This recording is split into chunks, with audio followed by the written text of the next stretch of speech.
हो जाता है। तो जो ग्रेड थर्ड की प्रिपरेशन कर रहे हैं, मेरी राय ये है कि वो ग्रेड थर्ड के अलावा सोचिए मत, पहले रीट को सीरियसली दे लीजिए। जिनका रीट क्लियर है वो ग्रेड थर्ड मेंस को लेकर चलिए। आप ये मान के चलिए कि जुलाई के बाद इसकी पॉसिबिलिटीज बनेंगी एग्जाम की।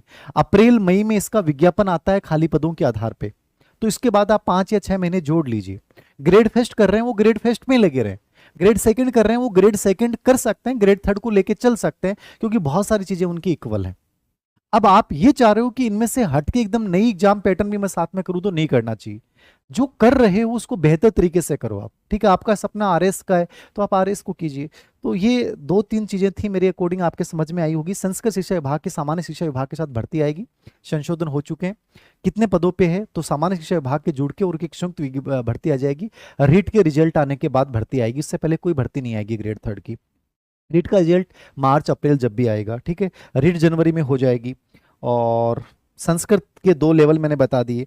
स्पेशल बीएड वाले बच्चे कह रहे हैं कि सर बीएसटीसी वाले कह रहे हैं सर हमारी कोई भर्ती आएगी क्या।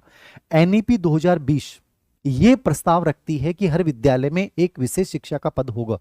तो आप मान के चलिए आपका भविष्य बहुत सुंदर है। आने वाली भर्तियों में इस बात को मद्देनजर रखते हुए आपकी पोस्टें सेंट्रल की सभी भर्तियों में अच्छी आएंगी, राजस्थान में भी भर्ती आएगी। तो विशेष शिक्षा वाले बच्चों को मेरा कहना है भर्तियां आपकी जरूर आएंगी, विश्वास रखिए, आप अपनी तैयारी को कंटिन्यू रखिए। और तो क्या चीजें थी जो मेरे को पूछा बच्चों ने। पैटर्न पाठ्यक्रम आपका जो ग्रेड थर्ड का था वो जो पिछली बार था as it is same to same वही रहेगा। तो जो पैटर्न है वही चीज को फॉलो कीजिए। आप उसी की किताबें आपके पास है तो उन्हीं को रिपीट कर लीजिए जब आपको लगता है कि नई किताबें। अब देखो किताबों का एक ऐसा चक्र भी हो गया। पहले अपने को याद है कि किताबें 2 गिनती की आती थी, एक लक्ष्य की किताब आती थी, पेनोरमा की आती थी। लोग 2 किताबों में से एक ले आते थे, पढ़ लेते थे। अब स्थिति है कि हर घर में पब्लिकेशन है। हर जो भी गवर्नमेंट टीचर बन गया ना, सब अपनी अपनी किताबें लिख रहे हैं। हर थर्ड ग्रेड से लेके ग्रेड फर्स्ट कॉलेज लेक्चर तक जो आदमी बन गया उसका यूट्यूब चैनल है, और वो कोई ना कोई पब्लिकेशन से और कुछ ना कुछ कर रहा है। हर आदमी अपनी मार्केटिंग कर रहा है। हर व्यक्ति, हर पब्लिकेशन, 15,000 के आसपास पब्लिकेशन राजस्थान में नए बन गए।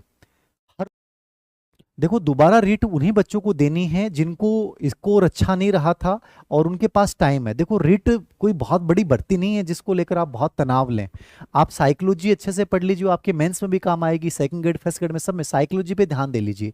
सब्जेक्ट राजस्थान बोर्ड की बुक्स को तैयार कर लीजिए और उसके बाद दे आइए ना रीट। इतना रीट को इतना हावी क्यों कर रहे हो।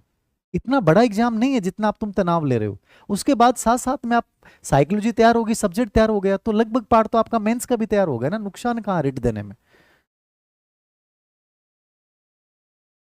रिट मेंस कब तक हो सकती है, मैंने बताया ना कि आपको मेरे अकॉर्डिंग सितंबर से पहले कोई एग्जाम नहीं होगी, चाहे वो ग्रेड सेकंड हो, ग्रेड थर्ड हो, चाहे ग्रेड फर्स्ट हो। सितंबर के बाद ये मतलब 2025 के लास्ट में जाके ये भर्तियां सब आपकी संपन्न होंगी, तीनों भर्तियां।